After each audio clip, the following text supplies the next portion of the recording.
আমি আমার সংগঠনের আহ্বায়ক হয়ে গেছি দেখে আমি একটা ডিসিশন নিয়ে ফেলবো এরকম না। আমি আমার দলের যে সদস্য ওনার সাথেও আমি বিষয়টা নিয়ে ভালো মতো পরামর্শ করি যে এম আই রাইট। শুধু নতুন সরকার না, একটা সরকার থাকতে হবে এবং এর কঠোর বিরোধী সরকারও থাকতে হবে। হ্যাঁ, একটা সংসদ কখনো একদল দিয়ে চলতে পারে না। যে আসলে আমাদের মনের মধ্যে বসেই গেছে যে বাংলাদেশে কি আদত সম্ভব সুস্থ রাজনীতি? যদি তাই হয় সেখানটা তো আপনাদের সবচেয়ে বড় চ্যালেঞ্জ এটা। বিশেষ করে আমি বিজেপি ছাত্র সমাজের কথা কেন বলছি, যে বারে বারে আমরা পার্থ সাহেবকে দেখছি যে তিনি রাজনীতিটাকে খুব একটা বেশি ছড়ান নাই, একদম পূর্ণাঙ্গ কমিটি, দেশব্যাপী কমিটি তিনি করেন নাই, কিন্তু এইবারই প্রথম মনে হচ্ছে যে উনি তার দলটাকে সবার জন্য উন্মুক্ত করছেন, যেটা যদি সঠিকভাবে আমি বলি। সেখানটা আপনাদের কিন্তু সবচেয়ে বড় চ্যালেঞ্জ। এখন আমাদের কি করতে হবে, অনেস্টি দিয়ে, রিয়েলিটি দিয়ে। আমরা যদি তরুণ সমাজের মন জয় করতে পারে, যদি কোনো সরকার, এই সরকার টিকে যাবে। My question to you is, এদেরকে আপনি থামানোর জন্য আপনার সংগঠন কি করে বা কি প্ল্যান আছে? খায়রুন্নেসা শাহী আহ্বায়ক, কনভেনার এখন বিজেপির, এবং ছাত্র সমাজের ছাত্র আন্দোলন নিয়ে অনেক কিছু হয়েছে, স্টুডেন্ট পলিটিক্স নিয়ে অনেক কিছু হয়েছে। এই সময়টা বাংলাদেশ পুনর্গঠনের জন্য ছাত্রদের কোনো বিকল্প নেই। ৭১ থেকে শুরু করে ৫৪ যদি বলেন, সব সময় ৬৯, যে কোনো সময়ে সব কিছুর আগে এগিয়ে এসে ছাত্ররা। কিন্তু মাঝের এমন একটা পরিস্থিতি গেছে যখন ছাত্র সংগঠন করা মানে নেতিবাচকভাবে দেখা হয়েছে, এবং মনে করা হয়েছে যে ছাত্র সংগঠন করে ও তো ধান্দাবাজ। এই পরিস্থিতিতে আপনার মতো একটা ব্যবসায়ী পরিবারের মানুষ, রাজনীতি সচেতন মানুষ, উকিল মানুষ, আপনার মনে হয় যে আপনি ছাত্রদের মধ্যে সেই ইতিবাচক ব্যাপারটা আবার আনতে পারবেন? দেখেন, সেই ১৯৭১, তারপরে ১৯৫২, ৬৯-এর গণঅভ্যুত্থান, এমন কোনো কিন্তু বাংলাদেশের মুভমেন্ট নাই যেখানে আসলে ছাত্রদেরকে বিকল্প রেখে কোনো ব্যবস্থা করা সম্ভব হয়েছে। কারণ তরুণ সমাজ, youth is important more than anyone. কারণ আপনি দেখবেন যে ৪০ ঊর্ধ্ব একটা মানুষ কিন্তু লাইফ নিয়ে ওভাবে চিন্তা করে না, তার লাইফও, তার রক্তে কিন্তু ড্রিম দৌড়ায় না, যেটা একটা তরুণের মধ্যে দৌড়ায়। যে সাহস, যে উচ্ছ্বাস, এই উন্মাদনাটা কিন্তু নাই। আর যে কোনো কিছুর জয়ের জন্য কিন্তু আপনার সেই উন্মাদনাটা লাগবে। আপনার কি মনে হয় না শাহী, যে লাস্ট ফিউ ইয়ার্স, ১৫, ২০, ৪০ বছর ধরে প্রত্যেকটা ছাত্র সংগঠনটাকেই নেতিবাচকভাবে ব্যবহার করা হয়েছে? এবং যদি উপর থেকে নেতিবাচকভাবে ব্যবহার করে, ছাত্রদেরকে আসলে কতটুকু যোগ্যতা আছে ছাত্র সংগঠনে বা ক্ষমতা আছে যে নিজেরা প্রতিবাদ করবে স্বতন্ত্র হিসেবে? আচ্ছা, এখন আমি একটা উদাহরণ দেই। হ্যাঁ, আমরা তো আসলে কখনো না কখনো জীবনে ছুরি আবিষ্কার করা হয়েছিল, সঠিক, রিভলভার আবিষ্কার করা হয়েছে। এখন ইটস আপ টু ইউ, আপনি সেটাকে কিভাবে ব্যবহার করবেন। ছাত্ররা হচ্ছে ইটস লাইক অস্ত্র, আপনি সেটাকে দেশ প্রতিরক্ষায়, মানুষের কল্যাণে ব্যবহার করতে পারেন, কিংবা সেই উন্মাদনাটাকে বা সেই যে জৌলুসটাকে কাজে লাগে আপনি কিন্তু বিপক্ষেও কাজে লাগাতে পারেন। আমরা গত ১৭ বছরে সেটাই দেখেছি। আমাদের কাছে এই যে এখন এই সংগঠনে, ছাত্ররা একটা এত বড় সংগঠন, সেটাকে নিষিদ্ধ করে দেওয়া হলো বাংলাদেশে। কারণ কি? কারণ এই জিনিসটাকে তো আমরা আসলে বিপক্ষে ব্যবহার করেছি। আমরা যদি এটা পক্ষে ব্যবহার করতাম, আমরা তো আসলে আমাদের ছাত্রগুলোকে সালাম, জব্বার, বরকতের মতো তৈরি করতে পারি না, তাই না? আমরা কিন্তু ছাত্রী সময়, মানে ছাত্র অবস্থা থেকে কিন্তু বেগম রোকেয়া নারীদের জন্য কাজ করে গেছে। তো সেই কাজটা কিন্তু আমাদের এখানে হয়নি। এখন আমাদের বর্তমান যুগের নেত্রীরা কি আসলে বেগম রোকেয়ার মতো হইতে পারছেন? আমাদের বর্তমান যুগের ছাত্ররা কি আসলে আমাদের যে বিগত ছাত্র কথা বললাম আমরা, হ্যাঁ, তাদের মতো হইতে পারছে? ৬৯-এর হইতে পারছে? কিন্তু হ্যাঁ, এইবার নিজেদের মতো করে যখন ছাত্ররা বের হয়ে আসছে, ওনারা দেখাই দিচ্ছে যে আমরা আসলে কি, ছাত্র সমাজটা আসলে কি, তাই না? এইবার কিন্তু যে ছাত্রগুলো আসলে আন্দোলন করলো, তারা কি কোনো দলের? এখন তো জানা যাচ্ছে সবাই দলের। এখন জানা যাচ্ছে, প্রথমে তো সবাই ভাবছে যে এটা সবাই সাধারণ ছাত্র, কিন্তু এখন যখন পরতে পরতে পেঁয়াজের খোসার মতো এক একজন বেরিয়ে আসছে বিভিন্ন রাজনৈতিক দলের, বিএনপি, জামায়াত, শিবির, আওয়ামী লীগ, প্রত্যেকটা দলেরই কেউ না কেউ নেতা বেরোচ্ছে, তখন তো বলা যায় না যে এটা কমপ্লিটলি ছাত্র আন্দোলন, এটা তো রাজনৈতিক আন্দোলন ছিল আসলে। আচ্ছা, তাহলে এখানে আরেকটা মানে কথা বলতে হবে, সেটা হচ্ছে গত ১৭ বছর, একদম সত্যি করে বলবেন, আপনার কাছে আমার প্রশ্ন, আজকে তো আমি প্রশ্ন উত্তর দিচ্ছি, আমি আপনাকে একটা প্রশ্ন করি। হ্যাঁ, সেটা হচ্ছে গত ১৭ বছর আপনি কি এই দেশে আসলে আমাদের কনস্টিটিউশনে যা এত বড় বড় করে লেখা আছে, হ্যাঁ, ফ্রিডম অফ স্পিচ, হ্যাঁ, freedom of journalism, freedom of press, কোনো কিছু কি পেয়েছেন আপনি? আমি ডিজিটাল আইনে মামলা খাইছি, সো আমি জানি যে জিনিসটা কতখানি। হ্যাঁ, তাহলে সেখান থেকে আসলে আমরা কিন্তু গঠনমূলক সমালোচনাটা করারও কি পাই নাই, সুযোগ পাই নাই। আমি সুযোগ কি এখনই পাচ্ছি আসলে? নাও তো না, আপনি এখন কি আপনি একটা পাতিলে রান্না করলেন, পাতিলটার মধ্যে খাবারটা পুড়ে গেছে, এইটার আমিষটা কিন্তু থাকবে, এই পোড়া দাগটা কিন্তু থাকবে পাতিল, আপনি ধুয়ে ফেললেন আবার সাথে রান্না করতেছেন, কিন্তু ওই দাগগুলি কি উঠে যাবে? না, উঠে যাবে না। বাংলাদেশে একটা দাগ, একটা কালচার রেডি হয়ে গেছে যে আমরা দুর্নীতি থেকে বের হতে পারবো কিনা। রাইট। একটা মানুষ যখন একটা, এবং জনগণের মধ্যে কি একটা কি প্রতিক্রিয়া তৈরি হচ্ছে, আপনি যখন একটা খুব বাজে সম্পর্ক থেকে বের হয়ে আসবেন, আপনার তখন সবাইকে কি মনে হবে জানেন? ধোঁকাবাজ, প্রতারক। এখন আমাদের জায়গা থেকে আমরা আসলে মানুষটা পজিটিভ কিনা এইটা নিয়েও আমার ফিলিংসটা কিন্তু বাজে, যে আসলে আমাদের মনের মধ্যে বসেই গেছে যে বাংলাদেশে কি আদৌ সম্ভব সুস্থ রাজনীতি? তা তো মনে হয় না, আসলে বিশ্বাস পায় না তো এখন মানুষ আর। না, কিভাবে পাবেন? যদি তাই হয় সেখানটা তো আপনাদের সবচেয়ে বড় চ্যালেঞ্জ এটা। বিশেষ করে আমি বিজেপি ছাত্র সমাজের কথা কেন বলছি, যে বারে বারে আমরা পার্থ সাহেবকে দেখছি যে তিনি রাজনীতিটাকে খুব একটা বেশি ছড়ান নাই, একদম পূর্ণাঙ্গ কমিটি, দেশব্যাপী কমিটি তিনি করেন নাই, কিন্তু এইবারই প্রথম মনে হচ্ছে যে উনি তার দলটাকে সবার জন্য উন্মুক্ত করছেন, যেটা যদি সঠিকভাবে আমি বলি। সেখানটা আপনাদের যেহেতু সবচেয়ে বড় চ্যালেঞ্জ। পার্থ ভাই রিমোজ একরকম, সারা বাংলাদেশের প্রত্যেকটা মানুষের কাছে দল মত নির্বিশেষে তিনি একরকম, কিন্তু তার দলে বা দলীয় কর্মকাণ্ড ব্যক্তি মানুষ হিসেবে তিনি কিন্তু সর্বজন গৃহীত, মানে শ্রদ্ধেয় ব্যক্তি মানুষ। এখন দলে গিয়ে কি সেটা আপনারা? এখন দেখেন, পার্থ ভাই আমাদের কিছু কথা বলেছেন অ্যাডভাইস স্বরূপ, আর কিছু জিনিস আমরা ধারণা করতে পেরেছি ওনার সাথে চলতে গিয়ে। সেটা হচ্ছে কি, ব্যক্তি পার্থ কিন্তু যা হবার হয়ে গেছেন, হ্যাঁ, ওটা কিন্তু আসলে এই বিজেপি দল থেকে ওনার হওয়ার কিছু নাই, তাই না? উনি কিন্তু আপনি যেমন ওবায়দুল কাদের আগে আওয়ামী লীগের জেনারেল সেক্রেটারি, দ্যাটস ওয়াই সে ওবায়দুল কাদেরকে আমরা চিনি, তাই না? তো শেখ মুজিবের জন্য আওয়ামী লীগ না, শেখ মুজিব নিজে ব্যক্তি শেখ মুজিব। তো আন্দালিব রহমান পার্থ আগে নিজে ব্যক্তি হিসেবে প্রতিষ্ঠিত হয়েছেন। উনি আমাদেরকে যেটা সবসময় অ্যাডভাইস করেন যে উনি চান ইয়াং জেনারেশন, যেটা আমরা ওনাকে বলি যে উনি তরুণের লিডার, তাই না? তরুণের হচ্ছে আমাদের অনুপ্রেরণা। আমাদেরকে উনি সুযোগ দিতে চান একটা সুস্থ রাজনৈতিক পরিবেশ দেওয়ার। আমরা কোথায়, আমরা এখন সুস্থ রাজনীতি করতে চাই, কোথায় করব? একটা বাংলাদেশে তো সুস্থ দল নাই, এই জন্য উনি দল করতে বাধ্য। যে উনি আমাদেরকে একটা প্ল্যাটফর্ম দিচ্ছে, যে যেই প্ল্যাটফর্মটাকে কাজে লাগিয়ে কথা বলার। এখন যদি আমি ব্যক্তি শাহী যত বড় বিজনেস ওমেন হই, আমি যত বড় আইনজীবী হই, যাই হই, আমি ব্যক্তিগতভাবে একটা চ্যানেল খুলে একটা কথা বলতে পারবো, কিন্তু আমি যখন একটা পদ বা পদমর্যাদা আমার থাকবে, তখন আমার কথাগুলি কিন্তু 5 জন মানুষ শুনতে বাধ্য, আগ্রহ নিয়ে শুনবে কি বলে। তো এটার জন্য কিন্তু একটা প্ল্যাটফর্ম দরকার। এই প্ল্যাটফর্মটা এই মুহূর্তে আমাদের তরুণ সমাজের জন্য হচ্ছে বিজেপি, এবং যারা সুস্থ ধারা রাজনীতি করতে চায়। ঠিক আছে, তো আপনারা দেখবেন যে বিজেপিটা অত বড় হয় না আজকে এত বছরেও, কারণ হচ্ছে মানে আমি কিছু কিছু জিনিস যখন আমি নিজে অ্যাড হলাম, আমি অবাক হয়েছি, এবং আসলে মানে আমি আরো বেশি আমার শ্রদ্ধা বেড়ে গেছে। কারণ আমাদের দেখলাম যে একদম সোজা বাংলায় বললে দেখা যায় না, ইনফ্লুয়েন্স করে মানুষকে আনা। আমি আমরা কত সময় দেখি যে মানুষ আসে, মিছিল করে, কিন্তু এরা কেউ আসলে রাজনৈতিক ব্যাকগ্রাউন্ডের না। এসব 500 টাকা দিলে পাওয়া যায়। হ্যাঁ হ্যাঁ, একদম এইরকম আমাদের এখান থেকে বলা আছে কি, কাউকে ইনফ্লুয়েন্স করে আনা যাবে না, তোমাকে দেখে ইনফ্লুয়েন্স হতে হবে, কাউকে জোর করে আনা যাবে না, ওই ভুগি চুকি বুঝ দিয়ে আনা যাবে না, পয়সার প্রলোভন থাকতে পারবে না। কই যেন লোন দেবে বলেও ঢাকায় আসলো কয়েকদিন আগে, মানে এখানে হচ্ছে একান্তই রাজনীতিকে ভালোবেসে, বিজেপিকে ভালোবেসে নিজে সুস্থ ধারা কিছু করতে যাবো সঠিকভাবে, এরকম যে মানুষগুলি আছে না, কথা হচ্ছে একজন আসুক, কিন্তু ওই মানুষের কোনো ধরনের ক্রাইমের জন্য, কোনো ধরনের নেতিবাচক কাজের জন্য যাতে করে বিজেপিকে দায়বদ্ধ হতে না হয়। যেই কারণে আওয়ামী লীগ, যেমন আমি একটা বলতেই পারি যে গণহারে সবাইকে নিয়ে নিছে, মানে যেই আসছে বলছে আমি আপনার দলে থাকতে চাই, আমি আওয়ামী লীগ করতে চাই, আমি আপনার ঢিন্ডোরা পিটাবো সব জায়গায়, ওনাকে একটা জার্সি দিয়ে দেওয়া হয়েছে, আওয়ামী লীগের জার্সি, সবাই আওয়ামী লীগের জার্সি পরে ঘুরছে। এবং এরা কিন্তু ওই যে বলে না, আমি আমার শ্বশুরবাড়ি কুমিল্লা, তো কুমিল্লাতে আসলে এই ধরনের লোককে বলে হলদি, মানে যারা হচ্ছে পোল্টিবাস, মানে হচ্ছে একটা এখন আপনার সাথে একরকম, ওখানে আরেক রকম হবে। এখন মানুষের তো সুযোগ নাই যে সে আসলে মানে করবে কি, এই জার্সিটা তাকে পড়তে হবে, কারণ অন্য জার্সি খাওয়া নাই, অন্য জার্সি পড়তেও দেওয়া হবে না। তা আপনার তো ফুটবল খেলতে হবে, আপনার তো জার্সি লাগবে। এখন আমি কিন্তু মনে প্রাণে আপনার সাথে না, তাই না? আমি হচ্ছে জার্সিগতভাবে আপনার সাথে, সুযোগ লাগবে আছে তাই।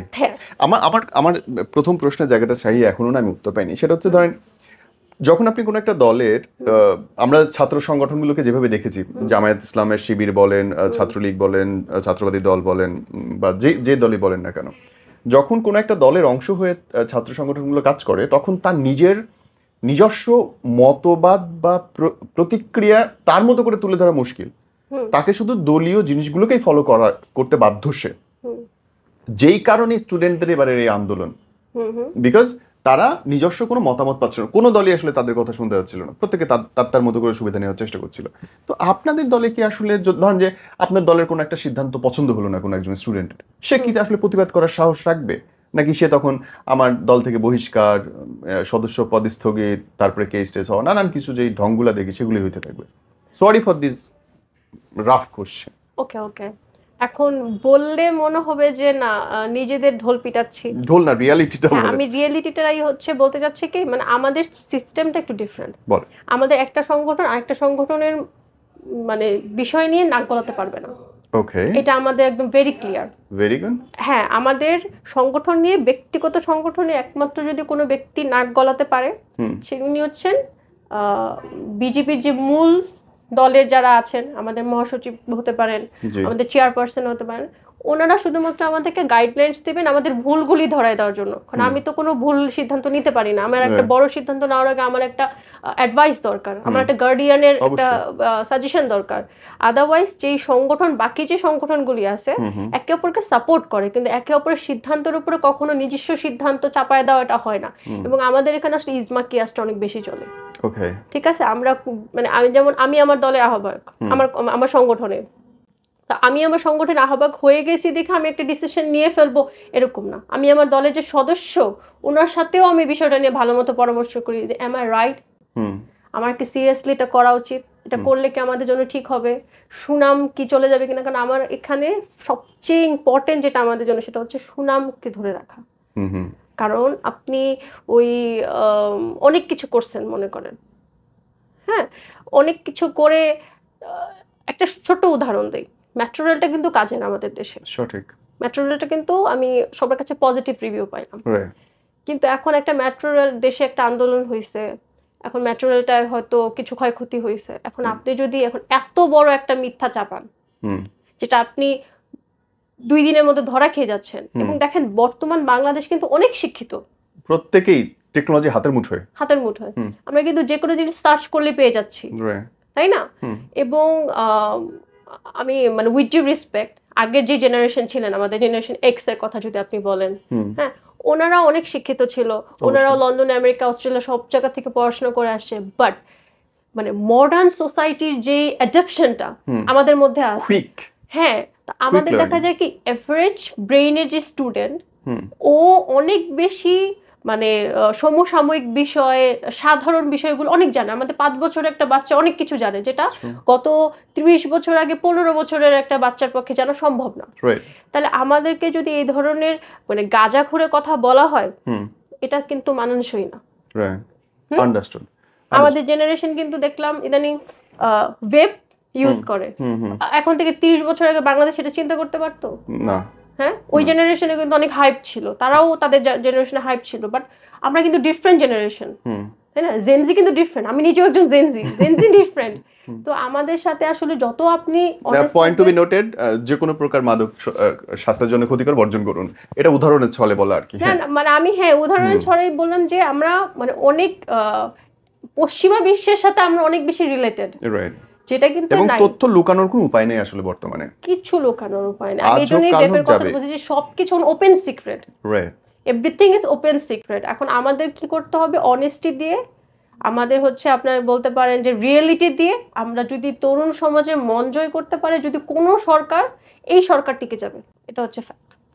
এবং এখন যদি আপনি বলেন ভাইবের ক্ষেত্রে, অধিকাংশ স্টুডেন্ট যারা ইন্টার পাস করছে কেউ দেশে থাকতে চায় না, সবাই বিদেশে পড়তে যেতে চায়, একই সূত্রে যে পড়তে গিয়ে সেখানটা সেট হয়ে যাবে, 4 বছর অনার্স, 2 বছর মাস্টার্স, 7 বছর পরে ভিসা নিয়ে থেকে যাবে। এই প্রেক্ষাপট যদি চলতেই থাকে, মানে ব্রেন ড্রেন যদি এভাবে হতেই থাকে, জাতিসংঘ মেধাশূন্য হতে বাধ্য। আচ্ছা, এটারও একটা কারণ আছে। সবকিছু ঘুরে ফিরে একটাই ফ্যাক্ট, আমাদের গত 17 বছরের ব্যাকপ্যাক, আমাদের যে একটা খুব বাজে ধরনের প্র্যাকটিস দেশের মধ্যে হয়ে গেছে। এই প্র্যাকটিসের কারণে হয়েছে কি, আপনার মনে করেন আচ্ছা শুরু থেকে আমি একটা কথা বলে আসি। আমাদের ৭১-এ দেশ স্বাধীন হয়েছে, হ্যাঁ। এরপরে ৭৫-এ তো ইনসিডেন্ট একটা হয়ে গেল, এরপরে অন্য একটা ক্ষমতা নিল, এরপর আবার ৬৯-এ গিয়ে সমস্যা, আপনার ৮৫-তে গিয়ে সমস্যা, এরপরে আপনার এরপরে একটা তথাকথিত ধারা চলে আসলো Awami League BNP, Awami League BNP, Awami League BNP.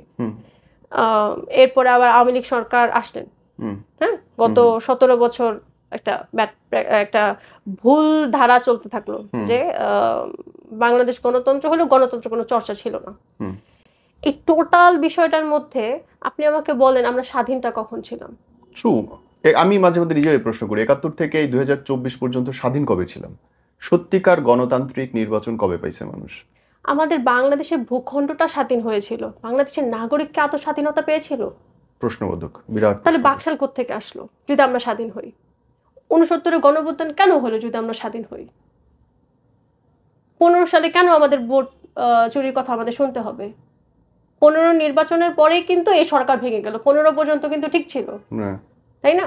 ওই প্রথমবার কিন্তু আমরা দেখলাম নির্বাচনী দিনগুলিতে নির্বাচনের দিন সমানে মারামারি, হানাহানি, কাটাকাটি, তাই না? বলেন আপনি, তাহলে আমরা কিভাবে স্বাধীন? এই যে একটা লং টার্ম ধরে আমরা যখন এই যে জেনারেশনটা, এনারা যেমন এনাদের বাবাদেরকে দেখলেন যে এই দেশে সেটেল হয়ে কোনো কিছু হলো না, হ্যাঁ, এই জেনারেশন ছোট বলে আমি তো মনে করেন এই যে ১৭ বছর তো এই গভর্নমেন্টই আরো কিছু আগে থেকে দেখে আসতেছে, তাহলে এই ২৫-৩০ বছরে যেই মানে আমরা যারা আছি, হ্যাঁ, চলে যেতে ইচ্ছে করবেই। My question to you is, এদেরকে আপনি থামানোর জন্য আপনার সংগঠন কি করে বা কি প্ল্যান আছে?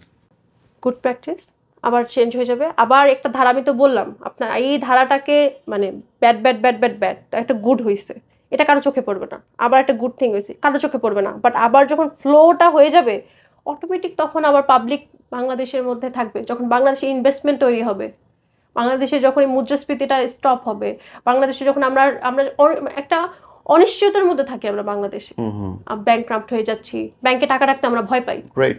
আমি টাকা কি বাসায় বসে আমি কি ডাকাতির শিকার হব না? তো রাখবোটা কোথায়, করবোটা কি? তাহলে পাচার কেন করবে না?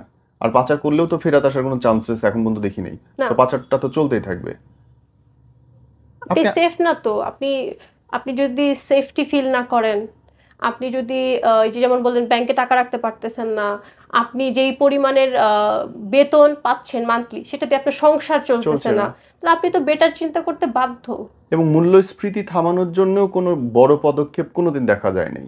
সবসময় শোনা যায় যে কি বলে সিন্ডিকেট চলছে। সিন্ডিকেটে কত মানুষ হয়?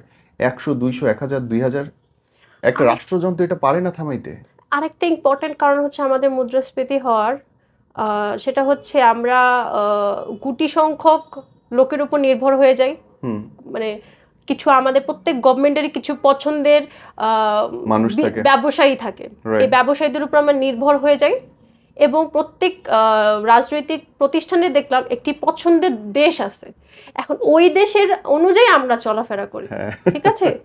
হ্যাঁ, খুব সুন্দর কথা বলছেন। এখন ওই দেশের সাথে বহির্বিশ্বে যাদের ভালো সম্পর্ক আমরা শুধু তাদের সাথেই ব্যবসা করতেছি, যাদের খারাপ সম্পর্ক তাদের কথা আমরা মানতেছি না। অর্থাৎ ধরেন আমার যে পছন্দের দলটা, ওনার সাথে চায়নার সম্পর্ক ভালো নাই, এখন চায়না আমাকে বলতেছে তোমাকে আমি এই প্রোডাক্টটা দিব 5 টাকায়, অথচ নেপাল আমাকে বলতেছে এই প্রোডাক্টটা আমি তোমাকে দিব 20 টাকায়। আমি নেপাল থেকে আনতেছি 20 টাকাতে, আমি চায়না থেকে আনবো না, কারণ আমাকে তো আমার পছন্দের ভালোবাসার দল বলছে এর সাথে কাজ করা যাবে। এবং এর সবচেয়ে বড় উদাহরণ বোধহয় এটা যে আমরা শুনলাম যে ব্রাজিল থেকে মাংস আনলে গরু মাংস 420 টাকা কেজি পড়বে, সেটা ব্রাজিলের রাষ্ট্রদূত এসেই বলে গেল বাংলাদেশে। সেটা আওয়ামী সরকারের আমলে বলা হলো যে এটা করা যাচ্ছে না, নানান ইস্যু। এখন তো ইস্যু থাকার কথা না, গত বছরের বেশি পার হয়ে গেল। সদিচ্ছা থাকলে তো এটা জনগণের সরকার যদি হইতো তাহলে তো এখনো সেটা করার জন্য তো 20 দিন 22 দিনের বেশি লাগে না, ইম্পোর্ট অর্ডার থেকে শুরু করে আন পর্যন্ত। কেন 800 টাকা দিয়ে সাধারণ মানুষ গরুর মাংস কিনবে? রিজন তো কোনো খুঁজে পাই না। নাই তো, আমার কথা হচ্ছে আমি বিশ্ব বাণিজ্য করতে বসেছি, আমি আমার সবচেয়ে কম টাকা যেখান থেকে পাবো সেখান থেকে আনবো, আমি সেখান থেকে আনবো, তাই না? আমরা তো সবাই জাতিসংঘের অন্তর্ভুক্ত দেশ, তাই না? তাহলে আপনি দেখেন, এবং একদম মানে স্পষ্টভাবে বলে দেই, আমাদের দেশের অধপতনের সবচেয়ে বড় কারণ যেটা হচ্ছে সেটা হচ্ছে ভারত কেন্দ্রী হয়ে যাওয়া। আপনি বলেন ভারতের সাথে, ভারতের সীমানা ঘেঁষিয়ে তো যেই দেশগুলি আছে ওনাদের বর্ডার, একটা কান্ট্রির সাথে ওদের রিলেশনশিপ ভালো না। আমাদের সম্পর্ক কিভাবে বাকিদের সাথে ভালো হবে বলেন?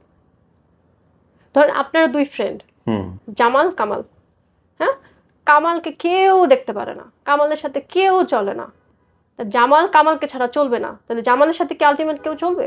না। ওই যে অঙ্কের মতো সঙ্গ দোষে লোহা ভাসে, সোজা বাংলায় বলে। হ্যাঁ হ্যাঁ, ট্রু। এবং আমার কাছে আমি আমি সবসময় মনে করি যে দুটো পাশাপাশি দেশ কোনোদিন বন্ধু হইতে পারে না, ভালো নেইবার হইতে পারে। ভালো নেইবার হইলে তোমাকে এক পথ খুলে দিতে হবে, এক পথ আমি তোমার জন্য খুলে দিব। আমি তোমার সব পণ্য আনবো, তাহলে আমার নেপাল থেকে কিছু আসতে পারবে না, এটা তো হইতে পারে না। এটা আমি মানি না, এবং আমার আমার আমার এই ব্যাখ্যা আজও মেলে না যে কেন। এটা কেমন বন্ধুত্ব যেখানে শুধু সুবিধা দিবই, নিব না। রাইট। আপনি জানি না কখনো কসবার যে সাইটটা দিয়ে, এটাকে কি বল, আগরতলার যে সাইটটা দিয়ে আমরা হচ্ছে ইন্ডিয়াতে যাই, এই সাইটটাতে কখনো গিয়েছেন কিনা আমি জানি না, আমি গিয়েছি। আপনি ওইখানে গিয়ে, ওখানে যারা থাকে তারা ব্যতীত কোনো মানুষ যদি 15 মিনিট বর্ডারের আগ মুহূর্তে ক্রসিং এর যে রাস্তাটা, হ্যাঁ, এটা নিচ দিয়ে একটা কালো মানে একদম নালা চলে গেছে, এটা ভারতের বিশেষ ময়লাগুলি এখান দিয়ে মানে আমরা জায়গা দিয়ে রাখছি। আপনি এমন ধরনের, কারণ আমরা একটু দুজন সংস্কৃতি আলাদা, আমি এত ভেঙে বলার কিছু নাই, ওনাদের আমাদের সংস্কৃতি আলাদা, তার ওনাদের বজ্র আলাদা, আমাদের বজ্রের সাথে আমরা কি অভ্যস্ত, তাই না? ওনাদের বজ্রের সাথে কিন্তু আমরা অভ্যস্ত না। তাইলে ওনাদের বজ্রগুলো যখন আমাদের এখান দিয়ে যায়, এটা যে কি অমানবিক গন্ধ সেখানে থাকে, এবং ওখানে যারা থাকে তারা কিভাবে এখানে থাকতেছে আমি এটা চিন্তা করি। আমি আমার দেশের একজন জনগণের অসুবিধাও কেন মেনে নিব আরেকটা বহির দেশের জন্য? আমাকে এটা প্রশ্ন উত্তর, একজনেরটাও কেন আমি মানব? কি ফ্যাসিলিটিস তারা আমাদের দিচ্ছে ফারাক্কাবাদ খুলে দিয়ে? বলেন কি ফ্যাসিলিটিস দিচ্ছে? আমি কেন কম টাকায় আমি আমার ইলিশ মাছ দিব? এবং আমার কি মনে হয় জানেন, যে ভারত বিরোধী কথাবার্তা যেটা বলে, এটা শুধুমাত্র মুখে মুখে। প্রত্যেকটা দল মুখে ভারত বিরোধিতা দেখায়, কারণ এখনো এই আমার জানা মতে প্রত্যেকটা নিউজে দেখেছি, ঠিক 7 দিন আগেও সম্ভবত 7,000 মেট্রিক টন বা 7 লক্ষ মেট্রিক টন চাউল আসলো ইন্ডিয়া থেকে। এখনো প্রত্যেকটা ব্যবসা বাণিজ্য ইন্ডিয়ার সাথেই করছি আমরা, সব কিছুতেই আমাদের ইন্ডিয়া চাই, ইন্ডিয়ার প্রোডাক্ট চাই, না হলে আমাদের হচ্ছে না। কিন্তু মুখে মুখে আবার প্রত্যেকে ভারত বিরোধী।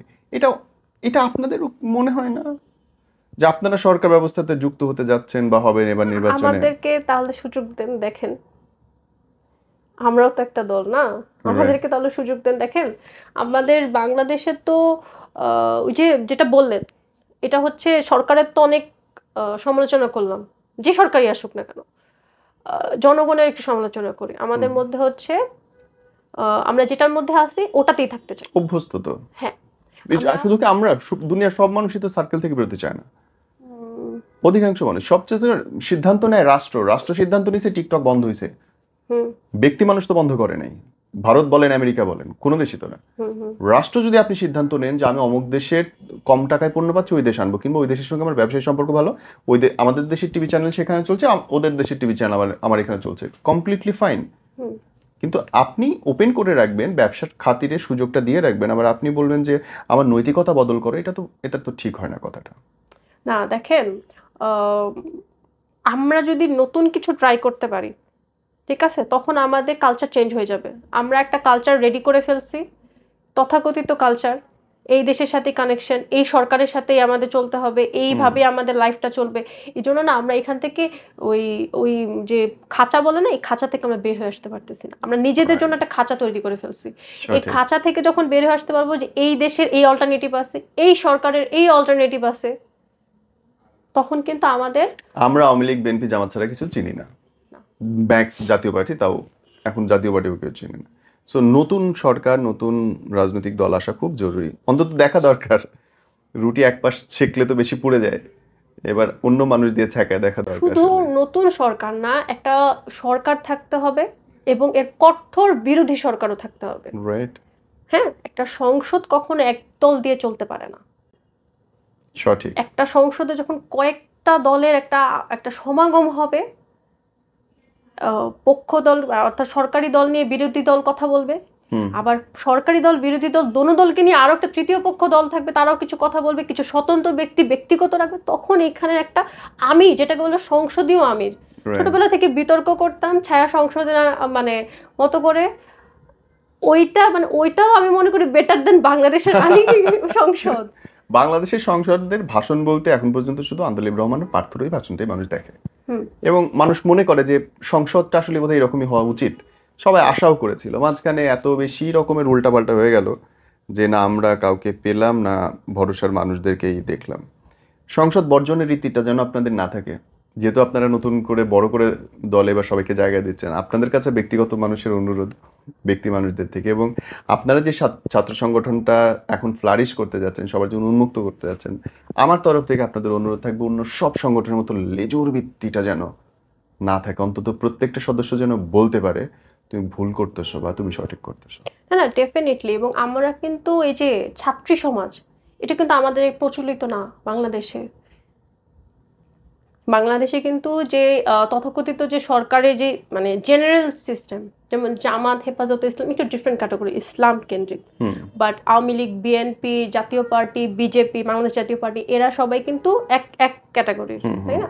তো এই ধরনের ক্যাটাগরিতে কিন্তু এখন পর্যন্ত কিন্তু ছাত্রী সমাজ নাই, ছাত্র সমাজের মধ্যেই মেয়েরা কাজ করতো। আমরা কিন্তু নতুন উইংসটাই যে আমাদের পার্থ ভাই করে দিলেন কমপ্লিটলি মেয়েদের জন্য, এখন এখানে শুধু মেয়েদের, ছাত্রী সমাজ মেয়েদের নিয়ে কাজ করবে, ছাত্র সমাজ শুধু ছেলেদের, এটা ওই স্কুলের গার্লস সেকশন বয়েজ সেকশনের মতো আলাদা। ওকে, এটার কারণটা কি? এটা দুইটা কারণ হচ্ছে, এক হচ্ছে বাংলাদেশ কিন্তু দিন শেষে পুরুষতান্ত্রিক দেশ, নারীতান্ত্রিক দেশ। নারী এবং শিশু নির্যাতন আইনের পাশ হওয়ার পর থেকে পুরুষরা রাত্রে ঘুমাইতে পারে না। বাংলাদেশে 92% পুরুষ নির্যাতিত, একদম সাম্প্রতিক প্রকাশিত তথ্য বলছে। বাংলাদেশ নারী শাসিত দেশ। আমরা কত বছর পরে একটা পুরুষ প্রধান উপদেষ্টা বা প্রধানমন্ত্রী দেখছি। শুধুমাত্র একটা মিথ্যে কেস করলে একটা পুরুষকে 7 বছরের জন্য ঢুকায় দেওয়া হচ্ছে। প্রথম আলো তথ্য অনুযায়ী অধিকাংশ কেস নারী নির্যাতনের ভুয়া। ছেলেরা আজকে মরে যাচ্ছে ভাই, বিশ্বাস করেন। এই দেশ নারীদের জন্য, এদেশ পুরুষদের জন্য না। হ্যাঁ, বাট স্টিল আমি ওকালতি পড়ে যতটুকু দেখতেছি বা আপনি বলেন নারী নির্যাতন কত পার্সেন্ট পুরুষদের পক্ষে আসে? না, আমি আপনাকে বলি, এই তথ্যটা বলেন। না না, কতগুলা কেস আপনি সঠিক দেখেন আর কতগুলা কেস মিথ্যা দেখেন, বলেন। না, সত্য মিথ্যা কিন্তু হয়, আমি আপনাকে বলি, আপনি 2-4টা কেস মিথ্যা হতে পারে, 2-4টা, হ্যাঁ মিথ্যা হতে পারে, কিন্তু নারীরা কিন্তু স্টিল আমাদের দেশে কিন্তু তাদের নির্যাতিত নারী পুরুষ দুইজনই। তাহলে তো আইন হবে দুজনের জন্য। আপনি তো আইনজীবী মানুষ, আপনার তো নিজে এটা নিয়ে আমি চাই কথা বলেন প্লিজ। না না না, আমি টু বি অনেস্টলি আপনাকে বলতেছি যে আমরা আসলে কেন ওপেন আপ কথাটা বলি না, কারণ হচ্ছে দিন শেষে যেহেতু মানে আমরাও মাঝে মাঝে ক্লাসে আমাদের টিচারদের সাথে এটা নিয়ে খুব মানে কি বলে এটাকে বার্গেটিং করতাম, মানে আপনি যে আমাকে যেটা বলতেছেন এখন, আমি আমাদের সকল ফিমেল স্টুডেন্ট এক পক্ষে আর আমি একটা থাকতাম, আমি সবসময় নারী বিদ্রোহী কথা বলতাম, ঠিক আছে, নারী বিদ্বেষী কথাবার্তা বলতাম আমি, যে না আমরা মেয়েদের মধ্যে অনেক ছলা বা আমরা এরকম মানে এই সুযোগের সদ্ব্যবহারটা করি, এই সেই অসৎ ব্যবহার। তো একদিন আমাদের যে টিচার ছিলেন উনি আমাদেরকে কি বললেন, ছেলেদেরকে চলে যাওয়ার পরে আমাদেরকে সবাইকে বসিয়ে, আমাকে মানে ইনক্লুডিং মি, দেন আমাকে একটা কথা বলে, দেখো 2, 4, 5টা 10টা 15টা 20টা কিন্তু কেস হতে পারে যে নারীরা সুযোগ নিয়েছে বা কিছু একটা, কিন্তু 2, 4, 5টা যেগুলো রিয়েল কেস হয় সেগুলো খুব ড্রামাটিক এবং খুব ডিজাস্টার কেস হয়, কারণ নারীরা শারীরিকগতভাবে, আর্থিকগতভাবে, বুদ্ধিগতভাবে সব দিক থেকে একজন পুরুষের থেকে পিছানো, এটা জেনেটিক্যালি। একটা মেয়ে পুরুষের মতো স্ট্রেট চিন্তা করতে পারে না, ঠিক আছে, তো এখন এটাকে আমি তো আর বায়োলজিক্যালি ঠিক করতে পারবো না। তো এখন আমরা যদি ওইটাকে নারী হয়েও যদি আমরা ওইটাকে বাহাবা দিই বা পুরুষরাও যদি বাহাবা দেয়, ওই যে 5টা মেয়ের সাথে বাজে সিচুয়েশন হয়, এটা এক্সট্রিম লেভেলের বাজে। 5 জনের জন্য 95 জনকে ফেলে দিবেন আপনি? না না, এটা তো ঠিক পার্সেন্টেজটা দেখেন যে কত পার্সেন্ট কেস ফেক, কত পার্সেন্ট কেসে মিথ্যা, তাইলেই বুঝবেন। এনিওয়ে, আমরা আজকে পলিটিক্যাল আলাপে বসলাম, এটা আমার অনেক খেদের কথা। আমি আইনজীবী দেখলেই বলি যে এটা না, এই জন্যই ছাত্রী সমাজটা করা হচ্ছে, কারণ কি অনেক সময় দেখা যায় আমরা কিন্তু এখনো পলিটিক্স আপনি কত পার্সেন্ট মেয়ে পান বলেন? যেসব মেয়ে দেখি তারাও কোনো পুরুষের মেয়ে, বউ, কোনো মেয়ের ইন্ডিভিজুয়াল নাই, খুব রেয়ার, খুব রেয়ার। কোনো মেয়েই দেখি না, হয় কারো মেয়ে, নাইলে কারো বউ, নাইলে কারো সন্তান, মানে নিজের ইমেজ দিয়ে কোনো এবার নারী দাঁড়ায় এবার নাই। এবার আমি আমার বিষয়টা বলি। আমার বাবা কিন্তু কোনো রাজনীতিবিদ ছিলেন না। আপনার তো ব্যবসায়ী পরিবার। হ্যাঁ, আমার হাজবেন্ড কিন্তু কোনো রাজনীতিবিদ নন, রাইট। আমার ভাইরা কোনো রাজনীতিবিদ নন। হুম। হ্যাঁ, তার মানে আমি আমার পরিবারের প্রথম কোনো মহিলা রাজনীতিতে করতে চাচ্ছি বা আছি। এই প্র্যাকটিসটাই শুরু করতে চাচ্ছি আমরা, আই গট ইট। যে নারীদের যখন আলাদা সংগঠন থাকবে তখন নারীরা আরো বেশি আগায় আসবে। আপনি দেখেন, ভোট তো আপনি বলে বাংলাদেশে তো পুরুষের চেয়ে নারীর সংখ্যাই বেশি, অবশ্যই। তাই না? আনুপাতিক হারে নারী বেশি। তো এত সংখ্যার একটা মানে ওনারা ভোট দিয়ে যাচ্ছেন, তো ওনাদের জন্য কি আছে বলেন? কিন্তু পুরুষ কিন্তু সব সেম, ওনারা নিজেরাই ফার্স্ট শুরু করেছিলেন, তাই না? এটার জন্য একটা নারী সংগঠন আমরা যাচ্ছি, যেখানে আমাদেরকে দেখে হোক, আমাদের কথা শুনে হোক, 5টা নারী, সাধারণ পরিবারের সাধারণ মেয়েরা সাহস পাবে যে না, আমরা রাজনীতি করব। এবং ছাত্রীদেরকে আমাদের এখন মানে মেন আমাদের অ্যাট্রাকশন, বিকজ তরুণ সমাজকে যদি আপনি শিখায় পড়ায় নিতে পারেন না, তারপর এরা বাংলাদেশের বড় বড় নেতা হবে, দেখবেন ইনশাআল্লাহ। Shahi, thank you, it was good to talk to you. আমি আনন্দ পেয়েছি আপনার সঙ্গে কথা বলে। মানে বিজেপি নিয়ে, স্পেশালি পার্থ সাহেবকে নিয়ে সবারই অনেক বেশি আগ্রহ এবং ভালোবাসা। আমি আর বিশ্বাস যে হয়তো আপনারা সঠিক লাইনে থাকবেন এবং থাকবেন আশা করি। না থাকলে আমরা তো আওয়াজ তুলবই, দ্যাটস ফর শিওর। দেখেন, ভুল ঊর্ধ্বে কোনো মানুষ নয়। আমার কিংবা আমার দলের কোনো না কোনো ভুল কোনোদিন হয়েই যেতে পারে, তবে আপনাকে আমি এতটুকু এনশিওর দিচ্ছি, আপনি আওয়াজটা তুলতে পারবেন। আমি আপনার আওয়াজ তোলাতে বাধা দেব না। এতেই খুশি জাতি। Thank you. Thank you.